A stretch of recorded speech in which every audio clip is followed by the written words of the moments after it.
오늘 주신 하나님의 말씀은 이사야 30장 18절에서 33절까지 말씀입니다. 제가 18절 읽도록 하겠습니다. 그러나 여호와께서 기다리시나니 이는 너희에게 은혜를 베풀려 하심이요 일어나시리니 이는 너희를 긍휼히 여기려 하심이라. 대저 여호와는 정의의 하나님이시라. 그를 기다리는 자마다 복이 있도다. 아멘. 오늘 함께 읽은 이 이사야 30장 18절 이하의 말씀은 하나님께서 이 애굽을 의지하려고 하는 이런 유다를 심판하시지만 그러나 마침내 구원하시겠다.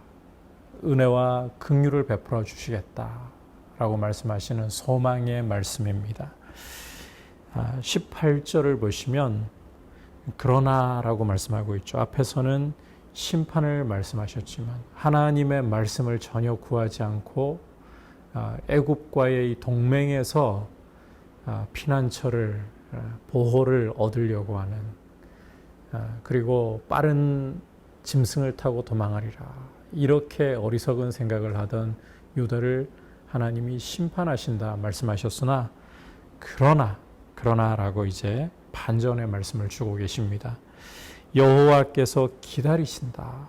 이것은 너희에게 은혜를 베풀려 하십니다. 또 일어나신다. 이는 너희를 긍휼히 여기려 하십니다. 하나님께서 마침내 이 시온 백성에게 유다에게 은혜를 베푸시려고 긍휼을 베푸시려고 하신다라는 거예요. 그 이유로 대저 여호와는 정의의 하나님이시라. 정의의 하나님이시기 때문에 그래서 그를 기다리는 자마다 결국 하나님을 기다리는 자마다 복이 있다. 이렇게 하나님은 마침내 은혜와 긍휼을 베풀어 주시기를 원하시는 하나님이시기 때문에 그를 기다리는 자는 복을 누리게 되는 것입니다. 19절을 이어보시면 시온에 거주하며 예루살렘에 거주하는 백성아 너는 다시 통곡하지 아니할 것이라. 그가 내 부르짖는 소리로 말미암아 내게 은혜를 베푸시되 그가 들으실 때에 내게 응답하시리라. 하나님 백성이 하나님 앞에 부르짖는 소리를 외면하지 않고 들으시고 응답하시고 그래서 다시는 통곡하지 않게 이렇게 회복을 시켜주신다. 이런 하나님의 은혜와 긍휼을 베푸셔서 복을 주시는 이 내용을 이제 좀 더 구체적으로 살펴보자면 첫 번째로는 20절부터 22절까지를 보시면 너의 스승을 다시는 숨기지 않겠다. 환난의 떡과 고생의 물을 주시지만 너의 스승만큼은 다시 숨기지 않겠다. 그래서 내 눈이 내 스승을 볼 것이고 오른쪽으로 치우치든지 왼쪽으로 치우치든지 간에 뒤에서 말소리가 귀에 들려 이르기를 이것이 바른 길이다. 너희는 이리로 가라. 스승을 숨기지 않는 이런 복을 주신다는 거예요. 진리의 길로 행할 수 있도록 하나님을 경외하는 도로 행할 수 있도록 스승을 다시는 숨기시지 않는다. 그 결과로 이제 하나님의 백성은 시온 백성은 이 조각한 우상에 입힌 은과 부업 만든 우상에 올린 금을 이게 금과 은이라도 더럽게 하여 불결한 물건을 던진같이 던지며 이르기를 나가라. 은과 금에도 이제는 동요하지 않는 스승을 숨기지 않으심으로 인하여서 진리의 길로 걸어가니까 우상과 접촉했던 것은 아예 더러운 것으로 여기고 은과 금이라도 던져버리는 이런 모습으로 하나님이 복을 주신다. 이 복이 참 큰 복이에요. 두 번째로 어떤 복을 주시느냐 23절에서 26절까지를 보시면 특히 23절에서 비를 주사 땅이 먹을 것을 내며 곡식이 풍성하고 기름지게 하실 것이며 그날에 내 가축이 광활한 목장에서 먹을 것이요. 비를 적절하게 주신다는 거예요.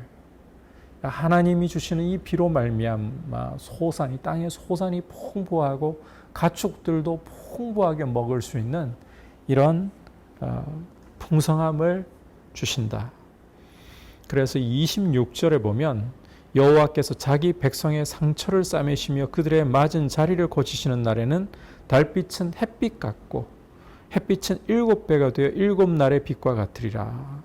하나님이 이렇게 당신의 백성을 구원하시고 회복시키시는 날, 은혜를 베푸시고 긍휼을 베푸시는 이 날에는 햇빛이 정말 7배가 되어서 7날의 빛 같다. 그만큼 찬란한 빛이 당신의 백성을 이렇게 감싸고 있다는 거죠. 땅에 소산이 풍부하도록, 그리고 이 가축들도 풍부하게 먹을 수 있도록 그렇게 비를 흡족히 내려주시고, 이 햇빛이 찬란하게 비추어서 어두운 곳이 없도록 하나님이 이러한 복을 주시겠다. 아울러서 이 유다를 치던, 시온 백성을 치던 아수르에 대해서, 대적에 대해서는 하나님이 어떻게 하시느냐. 27절부터 이제 이 심판에 대한 말씀이 이어지고 있습니다. 보라, 여호와의 이름이 원방에서부터 오되 그의 진노가 불붙듯 하며 빽빽한 연기가 일어나듯 하며 그의 입술에는 분노가 찼으며 그의 혀는 맹렬한 불 같으며 그의 호흡은 마치 창이라여 목에까지 미치는 하수 같은즉 그가 멸하는 키로 열방을 까부르며 여러 민족의 입에 미혹하는 재갈을 물리시리니. 하나님께서 이 진노가 불붙듯하게 그렇게 오셔서 이제 열방을 까불러 버리신다. 이 멸하는 키로 열방을 까불러 버리신다. 멸하시겠다는 거예요. 아울러 입에 미혹하는 재갈을 물려버리시겠다. 멸하시고 미혹당하도록 그렇게 하나님이 이 아수르의 세력에 대해서 이 유다를 쳤던 이 아수르에 대해서, 당신의 백성을 쳤던 이 아수르에 대해서 철저하게 하나님이 심판을 하신다. 이러할 때에 이 유다는, 시온 백성은 너희가 거룩한 절기를 지키는 밤에 하듯이 노래할 것이며 피리를 불며 여호와의 산으로 가서 이스라엘의 반석에게로 나아가는 자같이 마음에 즐거워할 것이라. 이 아수르의 심판당함으로 인하여, 대적의 심판당함으로 인하여 하나님의 백성에게는 즐거움이, 이 절기 때 기뻐 노래하는 이런 즐거움이 이스라엘에게 원수를 심판하심으로 말미암아 온다는 것입니다. 계속해서 좀 더 구체적으로 이 심판의 말씀을 이어가시는데, 여호와께서 그의 장엄한 목소리를 듣게 하시며 혁혁한 진노로 그의 팔을 치심을 보이시되 맹렬한 화염, 폭풍, 폭우, 우박으로 하시리니 여호와의 목소리에 아수르가 낙담할 것입니다. 이제는 이 아수르가 완전히 낙담해 버리죠. 주께서는 막대기로 치실 것이라.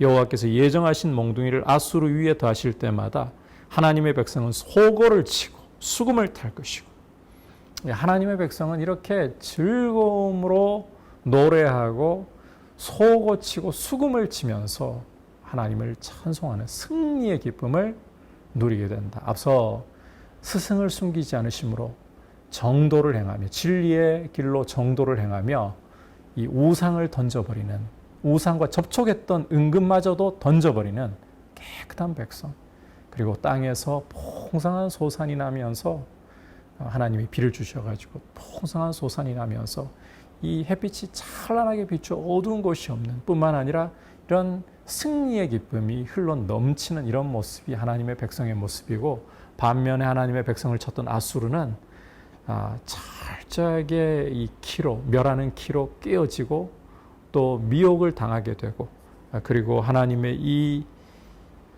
혁혁한 진노 때문에 화염과 폭풍과 폭우와 우박으로 심판하심으로 인해서 낙담하게 된다. 33절에 보시면 여호와의 호흡이 유황개천 같아서 이를 사르시리라. 아수르를 살라버리시겠다. 오늘 이 말씀을 통해서 하나님이 정말 당신의 백성에게 원하시고 원하시는 계획은 당신의 백성을 긍휼을 베푸시고 은혜를 베푸셔서 이런 영광스러운 회복을 주시는 것입니다. 이 회복의 은혜를 누리는 하나님의 백성이 누구냐? 여호와를 기다리는 자마다 복이 있다. 여호와를 기다리는 자마다 복이 있다.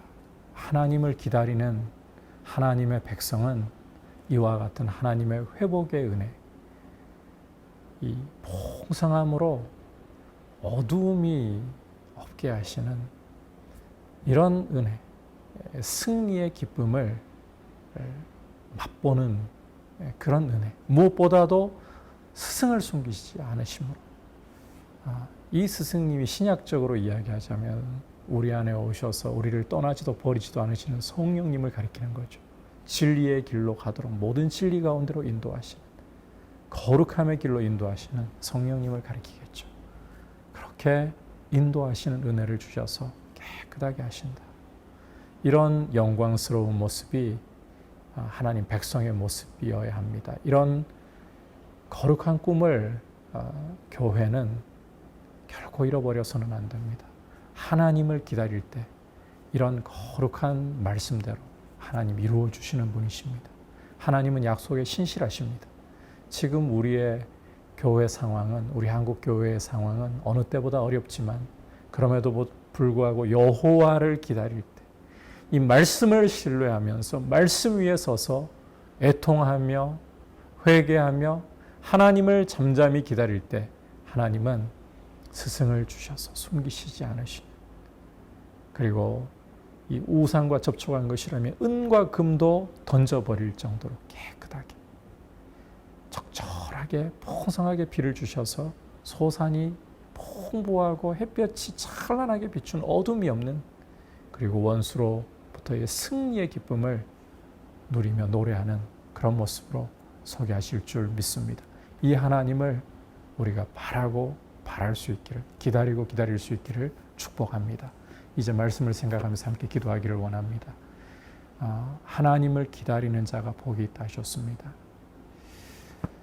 다른 어떤 몸부림이 아니라 오직 하나님을 기다리는 것이 복이 있다고 하셨습니다. 하나님의 이 약속의 말씀을 굳게 붙들고 하나님을 기다리는 귀한 교회의 모습으로 우리가 서게 하여 주옵소서. 그리고 하나님 아버지, 전국으로 코로나가 확산되지 않도록, 그리고 수도권의 이 코로나 상황이 하루속히 통제될 수 있도록 긍휼을 베풀어 주시고, 이로 인해서 이 수해를 당한 이재민들이나 이런 소식들이 뒤로 묻혀버렸습니다. 고통 중에 있는 이들 잘 복구하고 회복할 수 있도록 은혜 주옵소서. 같이 기도하겠습니다. 하나님 아버지, 오늘 말씀을 통해서 여호와를 기다리는 자마다 복이 있다고 하시는 음성을 듣습니다. 아무리 하나님의 말씀을 구하지 않고 애굽을 그늘 삼아 피하려고 하다가 심판을 당할 수밖에 없다 할지라도 하나님이 당신의 백성에게 정말 원하시는 것은 심판이 아니라 은혜와 긍휼을 베풀어 주시는 것이기에 여호와를 기다리는 자마다 복이 있다고 하셨고, 결코 내 스승을 숨기지 않고 뒤에서 소리가 들려 이것이 바른 길이라 진리로 이끌어 주시며, 우상에게 접촉한 은이나 금이라 할지라도, 아무리 귀한 것이라 할지라도 더러운 것은 내어버리는 깨끗한 백성으로 적절하고 풍성한 비를 주셔서 소산이 풍부하고 햇볕이 찬란하게 비치는 어둠이 없는 백성으로, 그리고 무엇보다 원수에 대한 승리의 기쁨으로 노래할 수 있는 백성으로 삼아주신다는 말씀을 들었습니다. 이 약속 따라 교회가 하나님을 잠잠히 기다리게 하여 주옵소서. 약속의 말씀 붙들고 하나님을 잠잠히 기다리게 하여 주옵소서. 아울러 간구합니다. 아버지, 이 코로나 사태가 하루속히 제어될 수 있도록 수도권에 이 상황이 진정되고 전국으로 확산이 이루어지지 않도록 긍휼을 베풀어 주시고, 또 아버지, 수해를 당해 고통 중에 있는 분들 하루속히 복구가 잘 이루어지고 위로가 될 수 있도록 주님 은혜 베풀어 주옵소서. 예수님의 이름으로 기도드립니다. 아멘.